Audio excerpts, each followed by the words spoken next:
Capítulo 2. La teoría del amor. 1. El amor. La respuesta al problema de la existencia humana. Cualquier teoría del amor debe comenzar con una teoría del hombre de la existencia humana.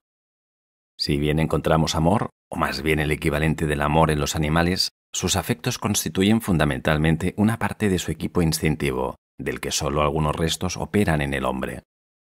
Lo esencial en la existencia del hombre es el hecho de que ha emergido del reino animal, de la adaptación instintiva, de que ha trascendido la naturaleza, si bien jamás la abandona y siempre forma parte de ella, y sin embargo, una vez que se ha arrancado de la naturaleza ya no puede retornar a ella.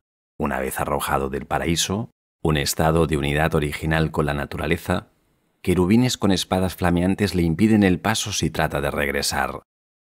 El hombre solo puede ir hacia adelante desarrollando su razón, encontrando una nueva armonía humana en reemplazo de la prehumana que está irremediablemente perdida.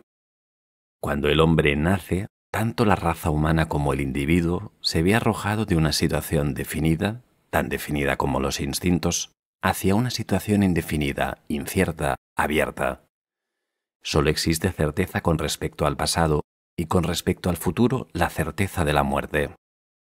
El hombre está dotado de razón, es vida consciente de sí misma, tiene conciencia de sí mismo, de sus semejantes, de su pasado y de las posibilidades de su futuro. Esa conciencia de sí mismo como una entidad separada, la conciencia de su breve lapso de vida, del hecho de que nace sin que intervenga su voluntad y ha de morir contra su voluntad, de que morirá antes que los que ama o estos antes que él, la conciencia de su soledad y su separatividad, de su desvalidez frente a las fuerzas de la naturaleza y de la sociedad.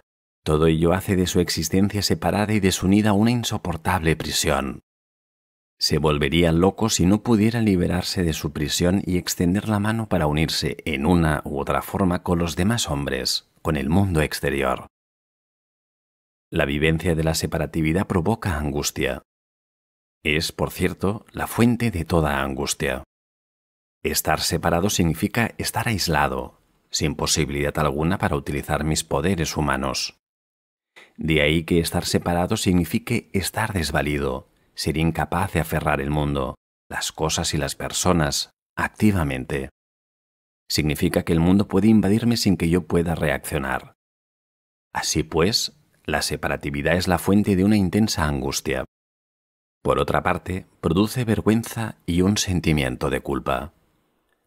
El relato bíblico de Adán y Eva expresa esa experiencia de culpa y vergüenza en la separatividad.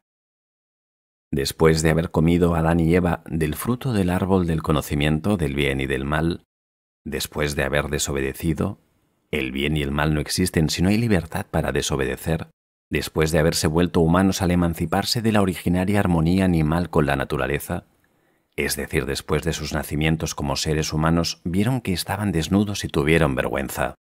Debemos suponer que un mito tan antiguo y elemental como ese comparte la mojigatería del enfoque moralista del siglo XIX y que el punto importante que el relato quiere transmitirnos es la turbación de Adán y Eva porque sus genitales eran visibles. Es muy difícil que así sea, y si interpretamos el relato con un espíritu victoriano, pasamos por alto el punto principal, que parece ser el siguiente. Después que hombre y mujer se hicieran conscientes de sí mismos y del otro, tuvieron conciencia de su separatividad y de la diferencia entre ambos, en la medida en que pertenecían a sexos distintos. Pero al reconocer su separatividad siguen siendo desconocidos el uno para el otro, porque aún no han aprendido a amarse, como lo demuestra el hecho de que Adán se defiende acusando a Eva en lugar de tratar de defenderla. La conciencia de la separación humana, sin la reunión por el amor, es la fuente de la vergüenza. Es al mismo tiempo la fuente de la culpa y la angustia. La necesidad más profunda del hombre es entonces la necesidad de superar su separatividad, de abandonar la prisión de su soledad. El fracaso absoluto en el logro de tal finalidad significa la locura, porque el pánico del aislamiento total solo puede vencerse por medio de un retraimiento tan radical del mundo exterior que el sentimiento de separación se desvanece, porque el mundo exterior del cual se está separado ha desaparecido. El hombre de todas las edades y culturas enfrenta la solución de un problema que es siempre el mismo: el problema de cómo superar la separatividad, cómo lograr la unión, cómo trascender la propia vida individual y encontrar compensación. El problema es el mismo para el hombre primitivo que habitaba en cavernas, el nómada que cuida sus rebaños, el pastor egipcio, el mercader fenicio, el soldado romano, el monje medieval, el samurái japonés, el empleado y el obrero modernos. El problema es el mismo, puesto que surge del mismo terreno: la situación humana, las condiciones de la existencia humana. La respuesta varía. La solución puede alcanzarse por medio de la adoración de animales, del sacrificio humano o las conquistas militares, por la complacencia y la lujuria, el renunciamiento ascético, el trabajo obsesivo, la creación artística, el amor a Dios y el amor al hombre. Y si bien las respuestas son muchas, su crónica constituye la historia humana, no son, empero, innumerables. Por el contrario, en cuanto se dejan de lado las diferencias menores que corresponden más a la periferia que al centro, se descubre que el hombre solo ha dado un número limitado de respuestas, y que no pudo haber dado más en las diversas culturas en que vivió. La historia de la religión y de la filosofía es la historia de esas respuestas, de su diversidad, así como de su limitación en cuanto al número. Las respuestas dependen en cierta medida del grado de individualización alcanzado por el individuo. En el infante, la yoidad se ha desarrollado apenas. Él aún se siente uno con su madre, no experimenta el sentimiento de separatividad mientras su madre está presente. Su sensación de soledad es creada por la presencia física de la madre, sus pechos, su piel. Solo en el grado que el niño desarrolla su sensación de separatividad e individualidad, la presencia física de la madre deja de ser suficiente y surge la necesidad de superar de otras maneras la separatividad. De manera similar, la raza humana en su infancia se siente una con la naturaleza. El suelo, los animales, las plantas constituyen aún el mundo del hombre, quien se identifica con los animales, como expresa el uso que hace de máscaras animales, la adoración de un animal totémico o de dioses animales. Pero cuanto más se libera la raza humana de tales vínculos primarios, más intensa se torna la necesidad de encontrar nuevas formas de escapar del estado de separación.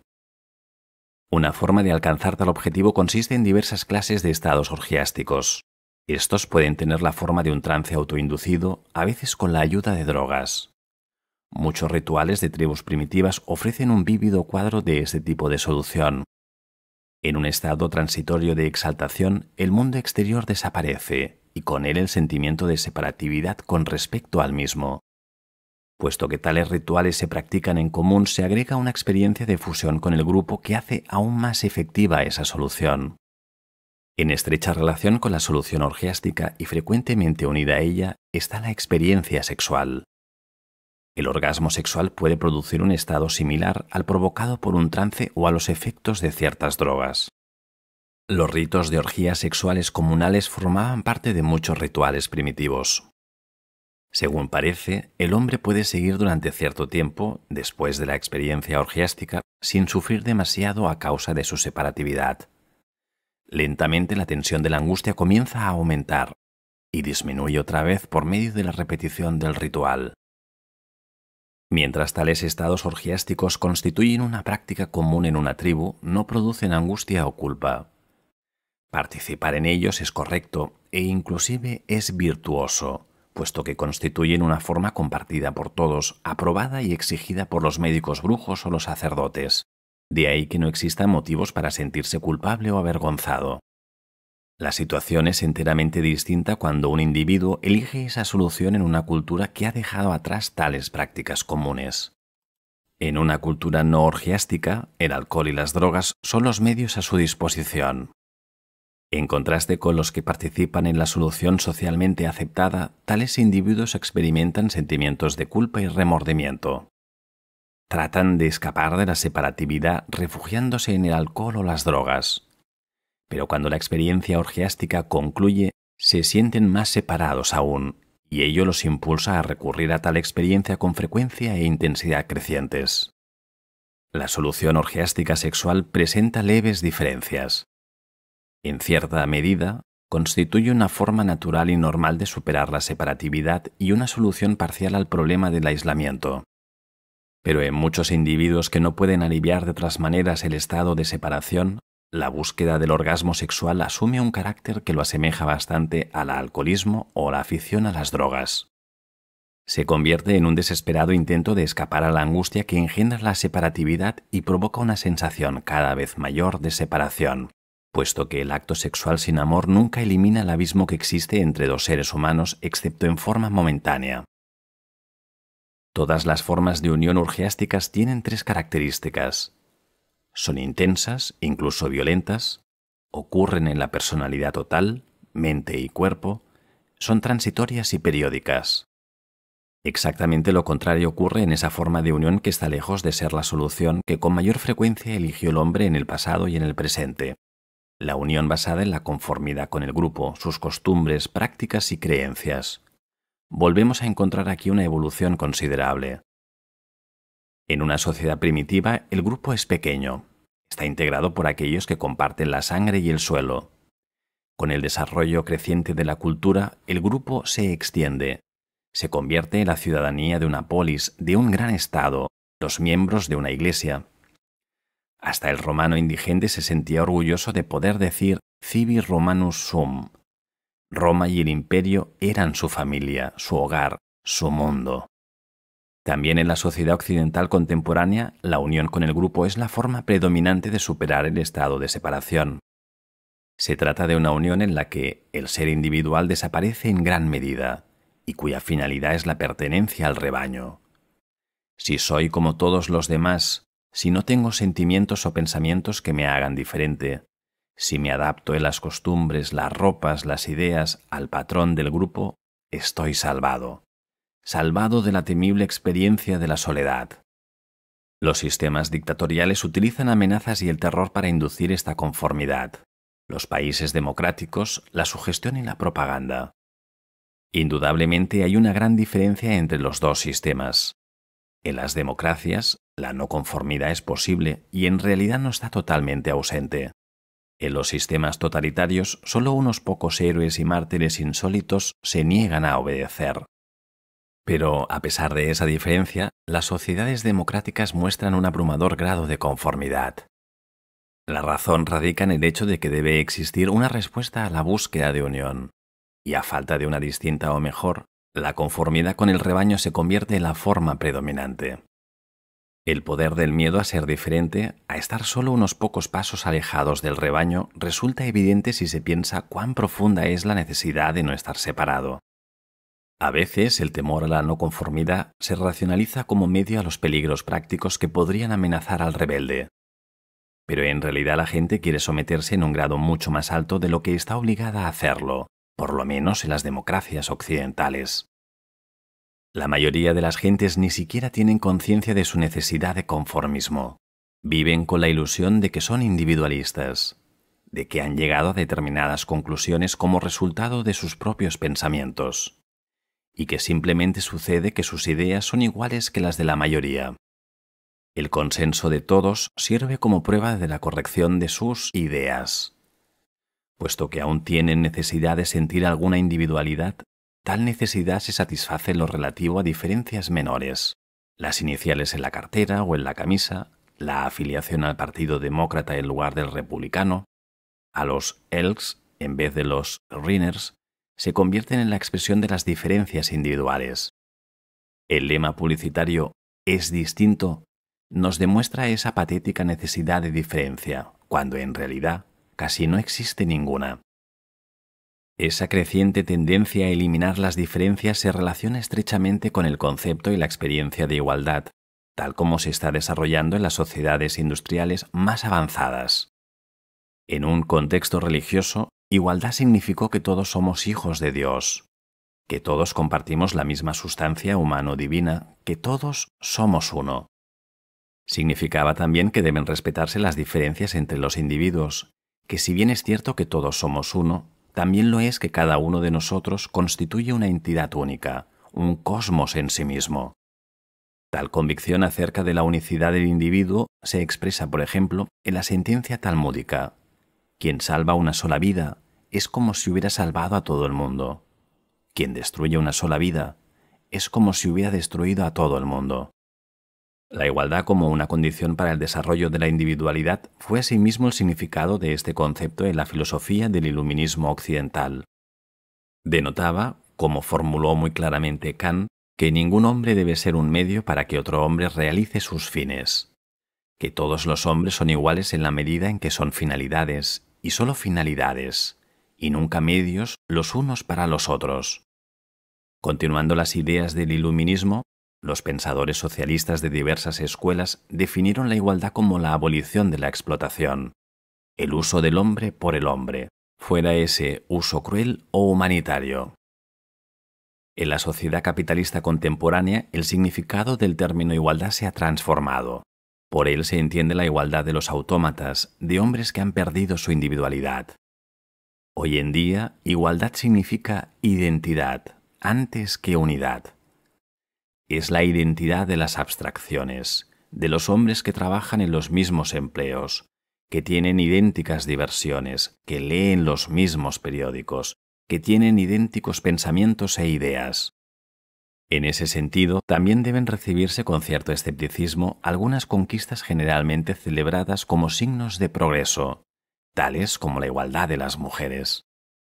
Me parece innecesario aclarar que no estoy en contra de tal igualdad, pero los aspectos positivos de esa tendencia a la igualdad no deben engañarnos. Forman parte del movimiento hacia la eliminación de las diferencias. Tal es el precio que se paga por la igualdad. Las mujeres son iguales porque ya no son diferentes. La proposición de la filosofía del iluminismo, l'âme n'est pas de sexe, el alma no tiene sexo, se ha convertido en práctica general. La polaridad de los sexos está desapareciendo y con ella el amor erótico, que se basa en dicha polaridad. Hombres y mujeres son idénticos, no iguales como polos opuestos. La sociedad contemporánea predica el ideal de la igualdad no individualizada, porque necesita átomos humanos todos idénticos, para hacerlos funcionar en masa suavemente sin fricción. Todos obedecen las mismas órdenes, y no obstante, todos están convencidos de que siguen sus propios deseos. Así como la moderna producción en masa requiere la estandarización de los productos, así el proceso social requiere la estandarización del hombre. Y esa estandarización es llamada igualdad. La unión por la conformidad no es intensa y violenta. Es calma, dictada por la rutina, y por ello mismo suele resultar insuficiente para aliviar la angustia de la separatividad. La frecuencia del alcoholismo, la afición a las drogas, la sexualidad compulsiva y el suicidio en la sociedad occidental contemporánea constituyen los síntomas de ese fracaso relativo de la conformidad tipo rebaño. Más aún, tal solución afecta fundamentalmente a la mente y no al cuerpo, por lo cual es menos efectiva que las soluciones orgiásticas. La conformidad tipo rebaño ofrece tan solo una ventaja: es permanente y no espasmódica. El individuo es introducido en el patrón de conformidad a la edad de 3 o 4 años, y a partir de ese momento nunca pierde el contacto con el rebaño. Aún su funeral, que él anticipa como su última actividad social importante, está estrictamente de acuerdo con el patrón. Además de la conformidad como forma de aliviar la angustia que surge de la separatividad, debemos considerar otro factor de la vida contemporánea: el papel de la rutina en el trabajo y en el placer. El hombre se convierte en 8 horas de trabajo. Forma parte de la fuerza laboral, de la fuerza burocrática de empleados y empresarios. Tiene muy poca iniciativa. Sus tareas están prescritas por la organización del trabajo. Incluso hay muy poca diferencia entre los que están en los peldaños inferiores de la escala y los que han llegado más arriba. Aún los sentimientos están prescritos: alegría, tolerancia, responsabilidad, ambición y habilidad para llevarse bien con todo el mundo sin inconvenientes. Las diversiones están rutinizadas en forma similar, aunque no tan drástica. Los clubs del libro seleccionan el material de lectura. Los dueños de cinematógrafos y salas de espectáculos, las películas. Y pagan además la propaganda respectiva. El resto también es uniforme. El paseo en auto del domingo, la sesión de televisión, la partida de naipes, las reuniones sociales. Desde el nacimiento hasta la muerte, de lunes a lunes, de la mañana a la noche, todas las actividades están rutinizadas y prefabricadas. ¿Cómo puede un hombre preso en esa red de actividades rutinarias recordar que es un hombre, un individuo único, al que solo le ha sido otorgada una única oportunidad de vivir, con esperanzas y desilusiones, con dolor y temor, con el anhelo de amar y el miedo a la nada y a la separatividad?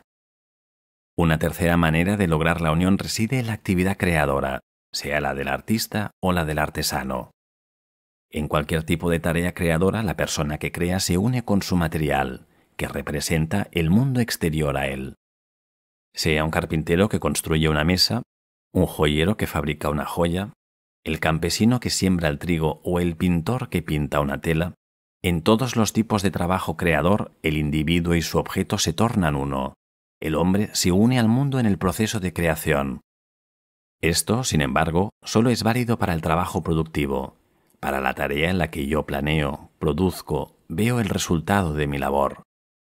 Actualmente, en el proceso de trabajo de un empleado o un obrero en la interminable cadena, poco queda de esa cualidad unificadora del trabajo. El trabajador se convierte en un apéndice de la máquina o de la organización burocrática. Ha dejado de ser él, y por eso mismo no se produce ninguna unión aparte de la que se logra por medio de la conformidad. La unidad alcanzada por medio del trabajo productivo no es interpersonal. La que se logra en la fusión orgiástica es transitoria. La proporcionada por la conformidad es sólo pseudo-unidad. Por lo tanto, constituyen meras respuestas parciales al problema de la existencia. La solución plena está en el logro de la unión interpersonal, la fusión con otra persona, en el amor. Ese deseo de fusión interpersonal es el impulso más poderoso que existe en el hombre. Constituye su pasión más fundamental, la fuerza que sostiene a la raza humana, al clan, a la familia y a la sociedad. La incapacidad para alcanzarlo significa insanía o destrucción, de sí mismo o de los demás. Sin amor, la humanidad no podría existir ni un día más. Sin embargo, si llamamos amor al logro de la unión interpersonal, nos vemos frente a una seria dificultad. La fusión puede lograrse en distintas formas, y las diferencias no son menos significativas que los que tienen de común las diversas formas del amor. ¿Deberíamos llamar amor a todas ellas? ¿O tendríamos que reservar la palabra amor únicamente para una forma específica de unión? Una forma que ha sido la virtud ideal de todas las grandes religiones y sistemas filosóficos humanísticos en los 4000 años de historia occidental y oriental. Como ocurre con todas las dificultades semánticas, la respuesta solo puede ser arbitraria. Lo importante es que sepamos a qué clase de unión nos referimos cuando hablamos de amor. ¿Trátase del amor como solución madura al problema de la existencia? ¿O nos referimos a esas formas inmaduras de amar que podríamos llamar unión simbiótica? En los pasajes siguientes solo usaré el término amor para designar la primera alternativa. Comenzaré el examen del amor con la segunda. La unión simbiótica tiene su patrón biológico en la relación entre la madre embarazada y el feto. Son dos y, sin embargo, uno solo. Viven juntos, simbiosis, se necesitan mutuamente. El feto es parte de la madre y recibe de ella cuanto necesita. La madre es su mundo, por así decirlo, lo alimenta, lo protege, pero también su propia vida se ve realzada por él. En la unión simbiótica psíquica, los dos cuerpos son independientes, pero psicológicamente existe el mismo tipo de relación. La forma pasiva de la unión simbiótica es la sumisión, o para usar un término clínico, el masoquismo. La persona masoquista escapa del intolerable sentimiento de aislamiento y separatividad, convirtiéndose en una parte de otra persona que la dirige, la guía, la protege, que es su vida y el aire que respira, por así decirlo. Se exagera el poder de aquel al que uno se somete, se trate de una persona o de un Dios. Él es todo, yo soy nada, salvo en la medida en que formo parte de él. Como tal, comparto su grandeza, su poder, su seguridad. La persona masoquista no tiene que tomar decisiones ni correr riesgos. Nunca está sola, pero no es independiente, carece de integridad, no ha nacido aún totalmente. En un contexto religioso, el objeto de la adoración recibe el nombre de ídolo. En el contexto secular de la relación amorosa masoquista, el mecanismo esencial de idolatría es el mismo. La relación masoquista puede estar mezclada con deseo físico, sexual. En tal caso, trátase de una sumisión de la que no solo participa la mente, sino también todo el cuerpo. Puede ser una sumisión masoquista ante el destino, la enfermedad, la música rítmica, el estado orgiástico producido por drogas o por un trance hipnótico.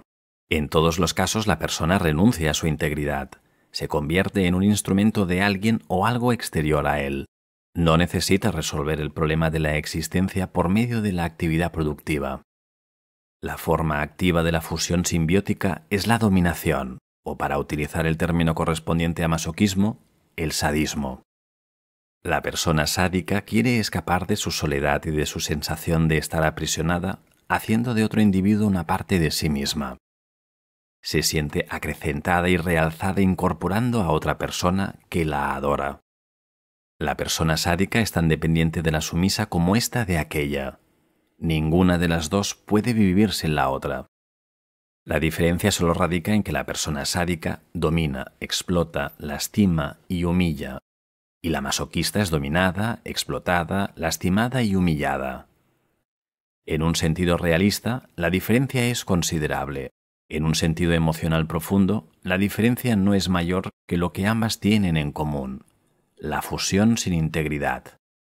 Desde ese punto de vista, tampoco es sorprendente encontrar que, por lo general, una persona reacciona tanto en forma sádica como masoquista, habitualmente con respecto a objetos diferentes. Hitler reaccionaba sádicamente frente al pueblo, pero con una actitud masoquista hacia el destino, la historia, el poder superior de la naturaleza. Su fin, el suicidio en medio de la destrucción general, es tan característico como lo fueron sus sueños de éxito, el dominio total. En contraste con la unión simbiótica, el amor maduro significa unión a condición de preservar la propia integridad, la propia individualidad. El amor es un poder activo en el hombre, un poder que atraviesa las barreras que separan al hombre de sus semejantes y lo une a los demás. El amor lo capacita para superar su sentimiento de aislamiento y separatividad, y no obstante, le permite ser él mismo, mantener su integridad. En el amor se da la paradoja de dos seres que se convierten en uno y no obstante siguen siendo dos. Si decimos que el amor es una actividad, nos vemos frente a una dificultad que reside en el significado ambiguo de la palabra actividad. En el sentido moderno del término, actividad denota una acción que mediante un gasto de energía produce un cambio en la situación existente. Así, un hombre es activo si atiende su negocio, estudia medicina, trabaja en una cadena sin fin, construye una mesa o se dedica a los deportes. Todas esas actividades tienen en común el estar dirigidas hacia una meta exterior. Lo que no se tiene en cuenta es la motivación de la actividad. Consideremos, por ejemplo, el caso del hombre al que una profunda sensación de inseguridad y soledad impulsa a trabajar incesantemente, o del otro movido por la ambición o el ansia de riqueza. En todos esos casos, la persona es esclava de una pasión y, en realidad, su actividad es una pasividad, puesto que está impulsado. Es el que sufre la acción, no el que la realiza. Por otra parte, se considera pasivo a un hombre que está sentado, inmóvil y contemplativo, sin otra finalidad o propósito que experimentarse a sí mismo y su unicidad con el mundo, porque no hace nada. En realidad, esa actitud de concentrada meditación es la actividad más elevada, una actividad del alma, y solo es posible bajo la condición de libertad e independencia interiores. Uno de los conceptos de actividad, el moderno, se refiere al uso de energía para el logro de fines exteriores. El otro, al uso de los poderes inherentes del hombre, se produzcan o no cambios externos. Spinoza formuló con suma claridad el segundo concepto de actividad, distinguiendo entre afectos activos y pasivos, entre acciones y pasiones. En el ejercicio de un afecto activo, el hombre es libre, es el amo de su afecto. En el afecto pasivo, el hombre se ve impulsado, es objeto de motivaciones de las que no se percata. Spinoza llegó de tal modo a afirmar que la virtud y el poder son una y la misma cosa. La envidia, los celos, la ambición, todo tipo de avidez son pasiones. El amor es una acción, la práctica de un poder humano, que solo puede realizarse en la libertad y jamás como resultado de una compulsión. El amor es una actividad, no un afecto pasivo. Es un estar continuado, no un súbito arranque. En el sentido más general, puede describirse el carácter activo del amor afirmando que amar es fundamentalmente dar, no recibir. ¿Qué es dar? Por simple que parezca la respuesta, está en realidad plena de ambigüedades y complejidades. El malentendido más común consiste en suponer que dar significa renunciar a algo, privarse de algo, sacrificarse. La persona cuyo carácter no se ha desarrollado más allá de la etapa correspondiente a la orientación receptiva, experimenta de esa manera el acto de dar. El carácter mercantil está dispuesto a dar, pero solo a cambio de recibir. Para él, dar sin recibir significa una estafa.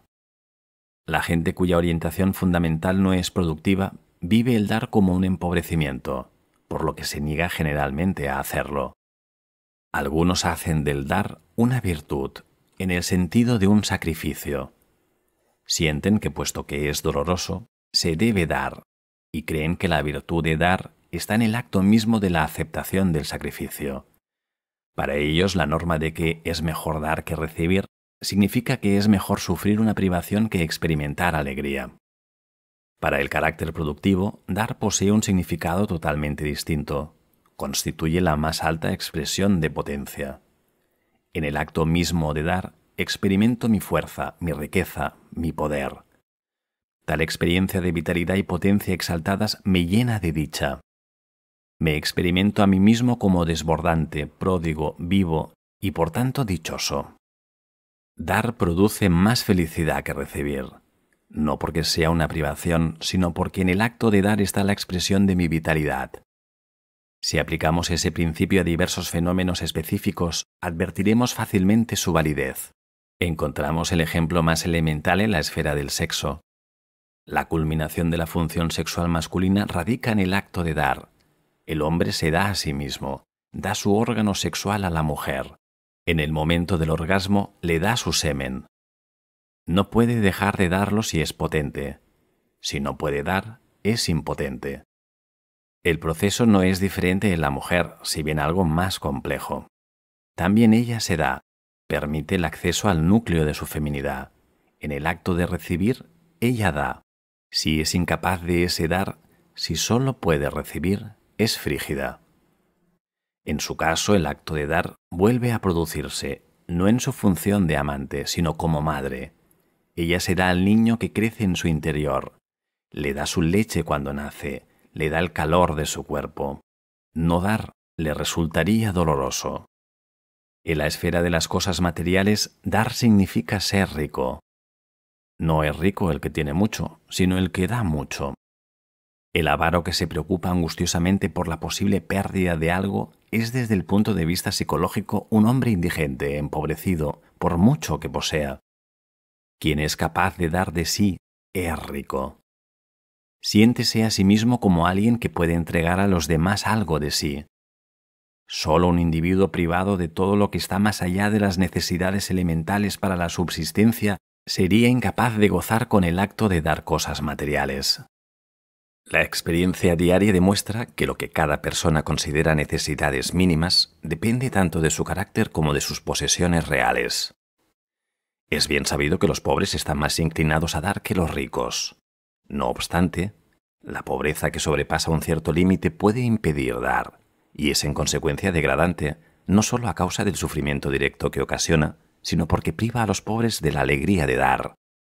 Sin embargo, la esfera más importante del dar no es la de las cosas materiales, sino el dominio de lo específicamente humano. ¿Qué le da una persona a otra? Da de sí misma, de lo más precioso que tiene, de su propia vida.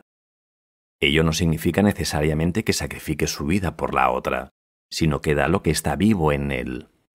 Da de su alegría, de su interés, de su comprensión, de su conocimiento, de su humor, de su tristeza, de todas las expresiones y manifestaciones de lo que está vivo en él. Al dar así de su vida, enriquece a la otra persona, realza el sentimiento de vida de la otra al exaltar el suyo propio. No da con el fin de recibir. Dar es de por sí una dicha exquisita. Pero al dar, no puede dejar de llevar a la vida algo en la otra persona, y eso que nace a la vida se refleja a su vez sobre ella. Cuando da verdaderamente, no puede dejar de recibir lo que se le da en cambio. Dar implica hacer de la otra persona un dador, y ambas comparten la alegría de lo que han creado. Algo nace en el acto de dar, y las dos personas involucradas se sienten agradecidas a la vida que nace para ambas. En lo que toca específicamente al amor, eso significa: el amor es un poder que produce amor. La impotencia es la incapacidad de producir amor. Marx ha expresado obviamente este pensamiento. Supongamos, dice, al hombre como hombre y su relación con el mundo en su aspecto humano. Y podremos intercambiar amor solo por amor, confianza por confianza, etc. Si se quiere disfrutar del arte, se debe poseer una formación artística. Si se desea tener influencia sobre otra gente, se debe ser capaz de ejercer una influencia estimulante y alentadora sobre la gente. Cada una de nuestras relaciones con el hombre y con la naturaleza debe ser una expresión definida de nuestra vida real, individual, correspondiente al objeto de nuestra voluntad. Si amamos sin producir amor, es decir, si nuestro amor como tal no produce amor, si por medio de una expresión de vida como personas que amamos no nos convertimos en personas amadas, entonces nuestro amor es impotente, es una desgracia. Pero no solo en lo que atañe al amor dar significa recibir. El maestro aprende de sus alumnos. El auditorio estimula al actor. El paciente cura a su psicoanalista, siempre y cuando no se traten como objetos, sino que estén relacionados entre sí en forma genuina y productiva. Apenas si es necesario destacar el hecho de que la capacidad de amar como acto de dar depende del desarrollo caracterológico de la persona. Presupone el logro de una orientación predominantemente productiva en la que la persona ha superado la dependencia, la omnipotencia narcisista, el deseo de explotar a los demás o de acumular, y ha adquirido fe en sus propios poderes humanos y coraje para confiar en su capacidad para alcanzar el logro de sus fines. En la misma medida en que carece de tales cualidades, tiene miedo de darse y, por tanto, de amar. Además del elemento de dar, el carácter activo del amor se vuelve evidente en el hecho de que implica ciertos elementos básicos, comunes a todas las formas del amor. Esos elementos son cuidado, responsabilidad, respeto y conocimiento. Que el amor implica cuidado es especialmente evidente en el amor de una madre por su hijo. Ninguna declaración de amor por su parte nos parecería sincera si viéramos que descuida al niño, si deja de alimentarlo, de bañarlo, de proporcionarle bienestar físico, y creemos en su amor si vemos que cuida al niño. Lo mismo ocurre con el amor a los animales y a las flores. Si una mujer nos dijera que ama las flores y viéramos que se olvida de regarlas, no creeríamos en su amor a las flores. El amor es la preocupación activa por la vida y el crecimiento de lo que amamos. Cuando falta tal preocupación activa, no hay amor. En el libro de Jonás se describe en forma sumamente bella este elemento del amor. Dios le ha dicho a Jonás que vaya a Nínive para advertir a sus habitantes que serán castigados si no abandonan sus prácticas perversas. Jonás huye de su misión porque teme que la gente de Nínive se arrepienta y que Dios los perdone. Es un hombre con un poderoso sentido del orden y de la ley, pero sin amor. Sin embargo, al tratar de escapar se encuentra en el vientre de una ballena, que simboliza el estado de aislamiento y reclusión que ha provocado en él su falta de amor y de solidaridad. Dios lo salva y Jonás va a Nínive. Predica ante los habitantes tal como Dios se lo ha mandado, y ocurre aquello que él tanto temía. Los hombres de Nínive se arrepienten de sus pecados, abandonan sus malos hábitos, y Dios los perdona y decide no destruir la ciudad.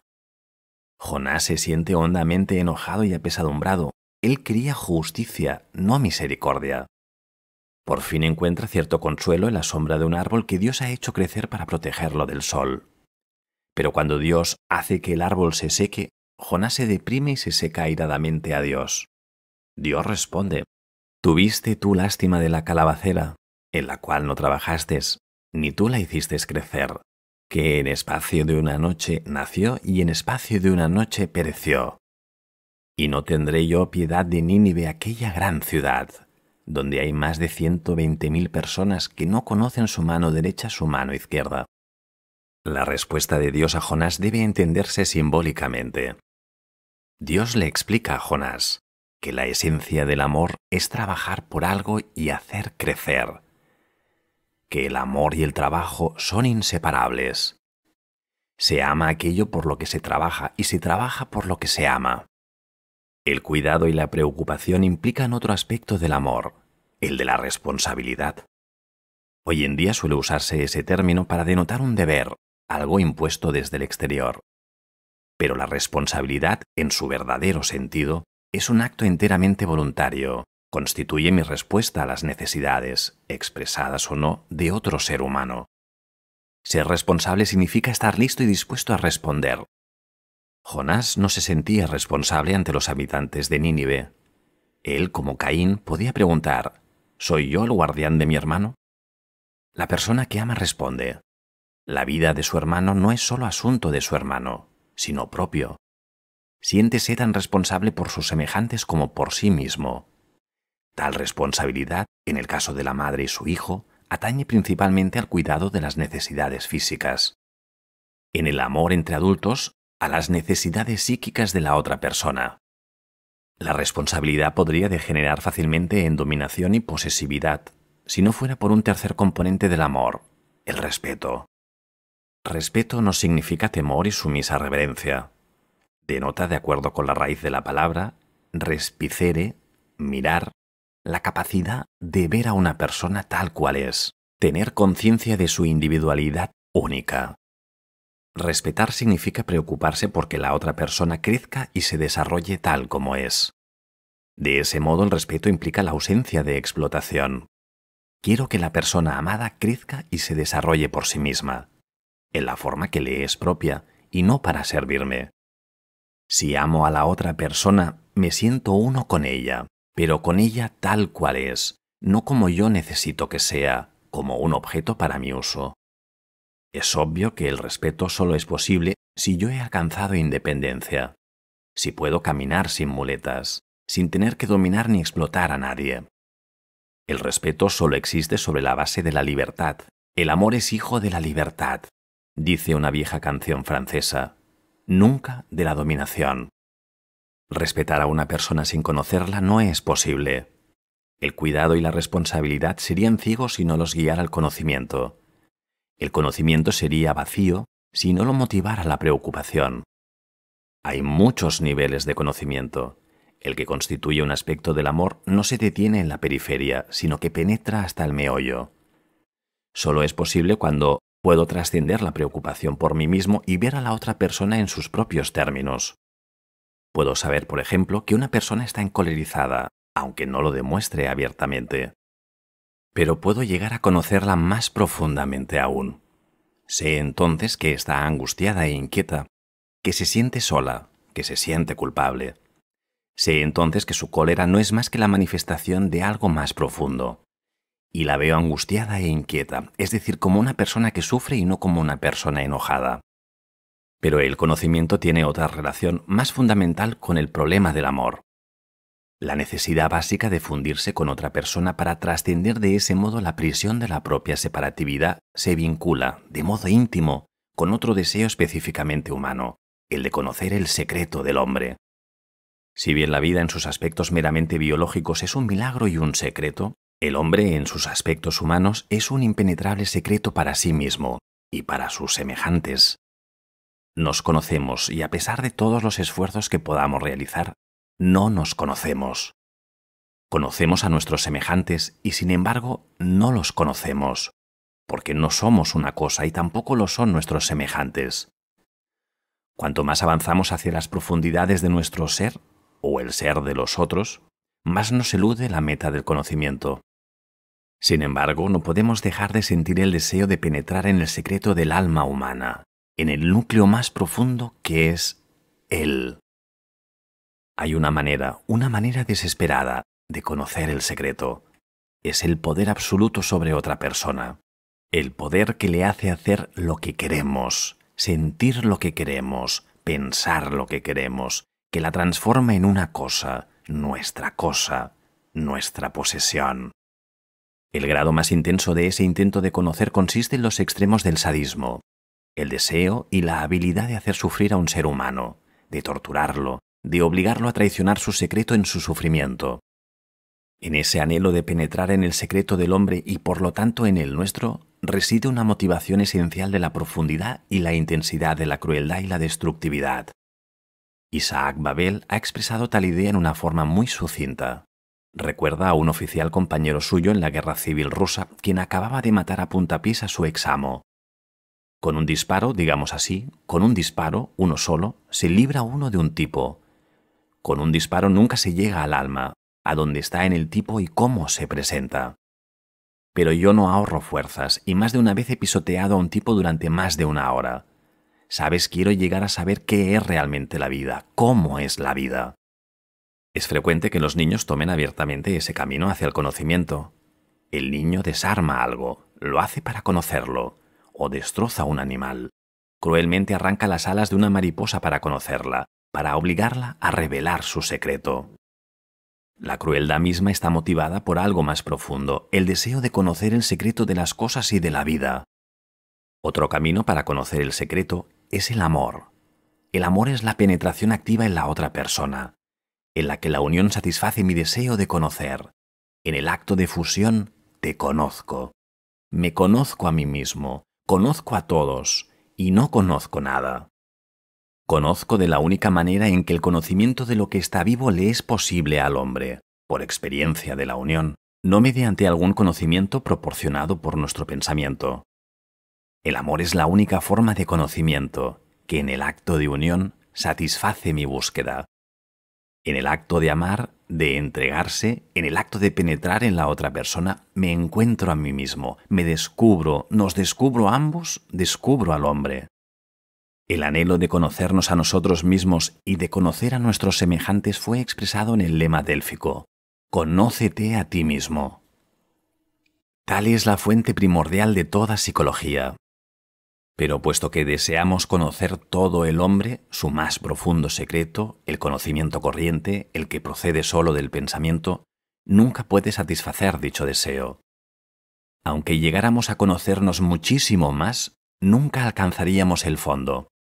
Seguiríamos siendo un enigma para nosotros mismos, y nuestros semejantes seguirían siéndolo para nosotros. La única forma de alcanzar el conocimiento total consiste en el acto de amar. Ese acto trasciende el pensamiento, trasciende las palabras. Es una zambullida temeraria en la experiencia de la unión. Sin embargo, el conocimiento del pensamiento, es decir, el conocimiento psicológico, es una condición necesaria para el pleno conocimiento en el acto de amar. Tengo que conocer a la otra persona y a mí mismo objetivamente para poder ver su realidad, o más bien, para dejar de lado las ilusiones, mi imagen irracionalmente deformada de ella. Solo conociendo objetivamente a un ser humano puedo conocerlo en su esencia última, en el acto de amar. Esa afirmación tiene una consecuencia importante para el papel de la psicología en la cultura occidental contemporánea.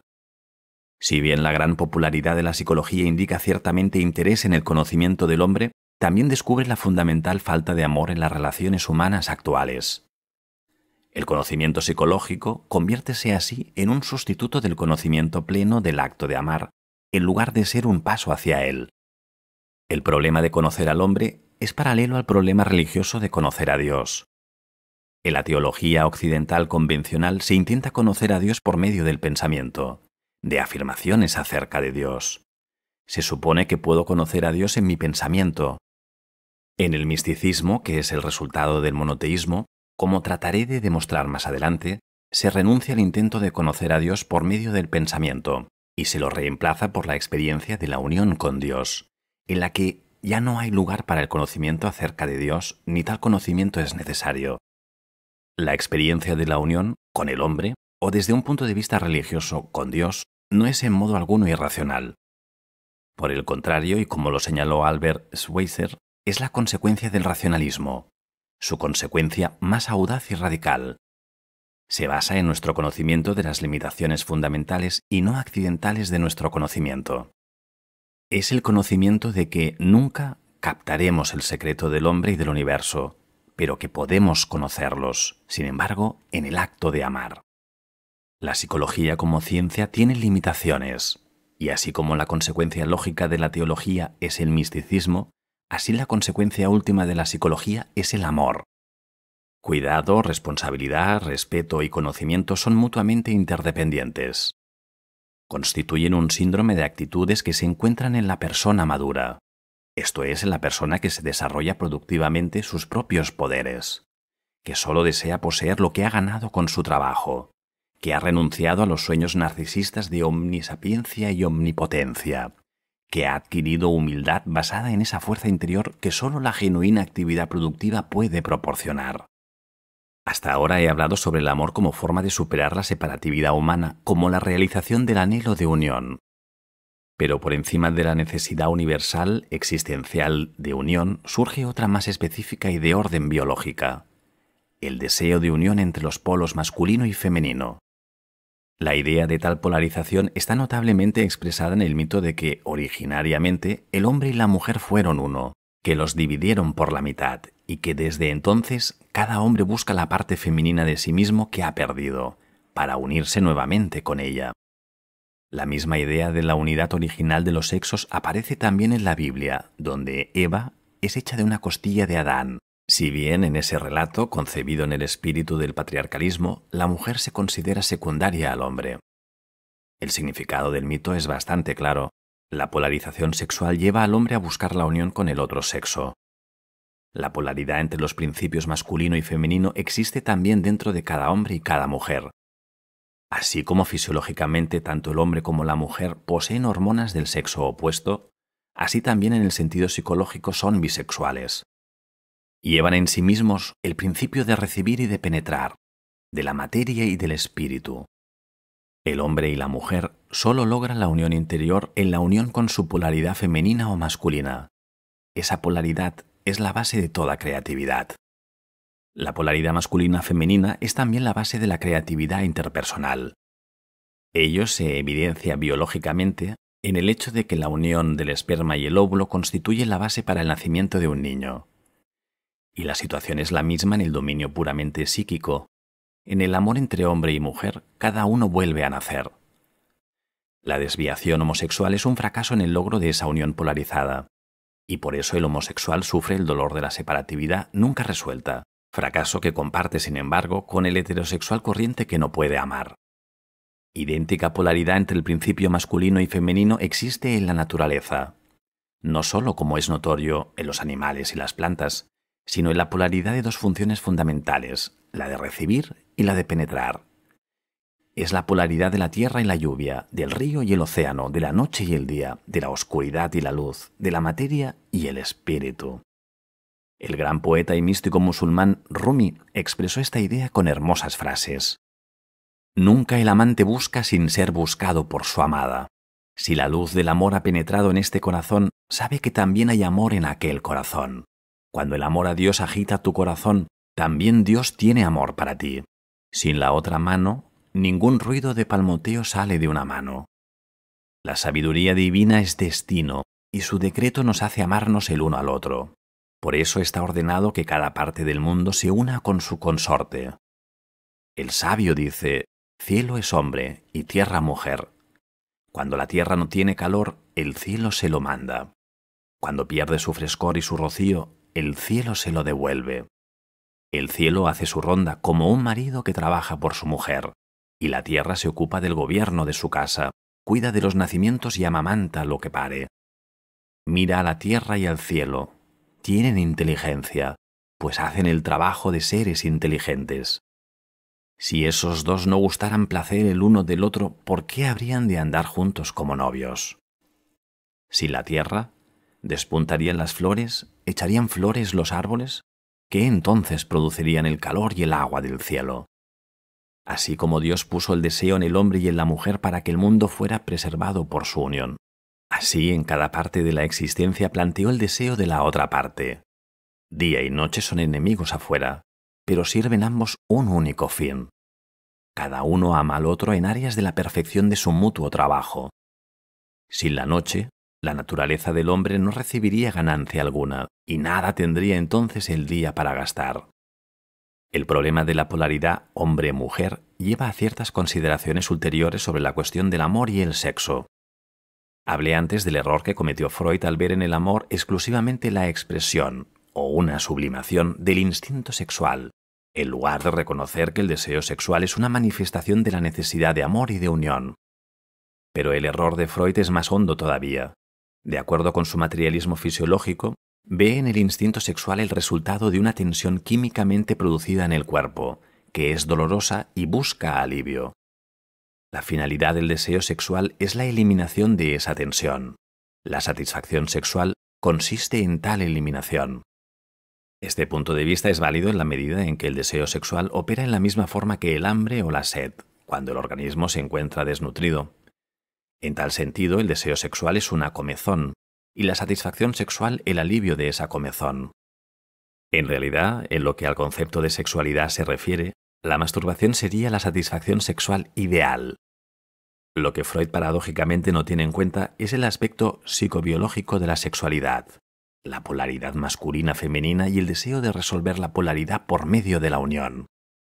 Ese curioso error probablemente viose facilitado por el extremo patriarcalismo de Freud, que lo llevó a suponer que la sexualidad per se es masculina, y le hizo ignorar la sexualidad femenina específica.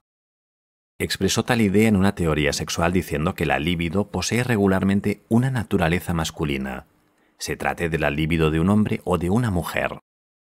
La misma idea se expresa, en una forma racionalizada, en la teoría de que el niño experimenta a la mujer como un hombre castrado, y de que ella misma busca diversas compensaciones a la pérdida del genital masculino. Pero la mujer no es un hombre castrado, y su sexualidad es específicamente femenina y no de naturaleza masculina. La necesidad de aliviar la tensión solo motiva parcialmente la atracción entre los sexos.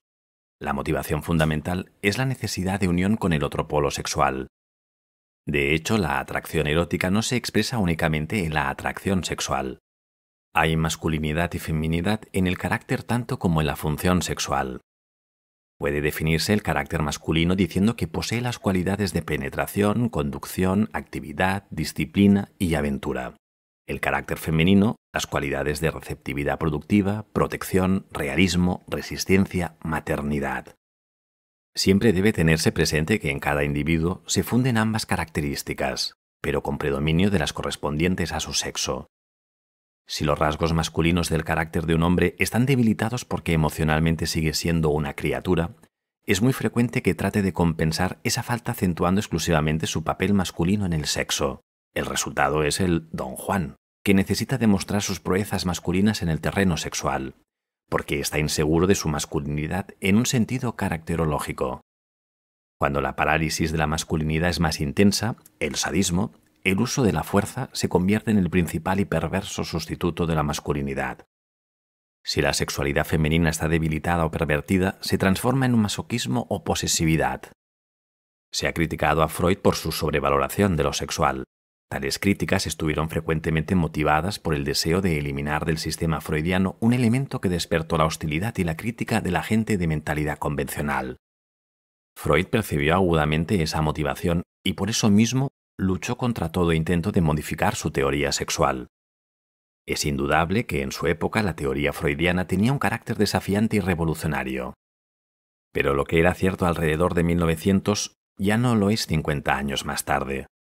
Las costumbres sexuales han cambiado tanto que las teorías de Freud ya no le resultan escandalosas a la clase media occidental, y los analistas ortodoxos actuales practican una forma quijotesca de radicalismo, cuando creen que son los valerosos y extremistas defensores de la teoría sexual de Freud. En realidad, su tipo de psicoanálisis es conformista y no trata de plantear problemas psicológicos que lleven a una crítica de la sociedad contemporánea. No critico la teoría freudiana por acentuar excesivamente la sexualidad, sino por su fracaso en comprenderla con profundidad. Freud dio el primer paso hacia el descubrimiento de la significación de las pasiones interpersonales. De acuerdo con sus premisas filosóficas, las explicó fisiológicamente. En el desarrollo ulterior del psicoanálisis es necesario corregir y profundizar el concepto freudiano, trasladando las concepciones de Freud de la dimensión fisiológica a la biológica y existencial. El mismo Freud dio un primer paso en esa dirección en su posterior concepto de los instintos de vida y de muerte. Su concepto del instinto de vida, Eros, como principio de síntesis y de unificación, se encuentra en un plano enteramente distinto al de su concepto de la libido. Pero a pesar de que la teoría de los instintos de vida y de muerte fue aceptada por los analistas ortodoxos, ello no llevó a una revisión fundamental del concepto de libido, especialmente en lo que toca a la labor clínica.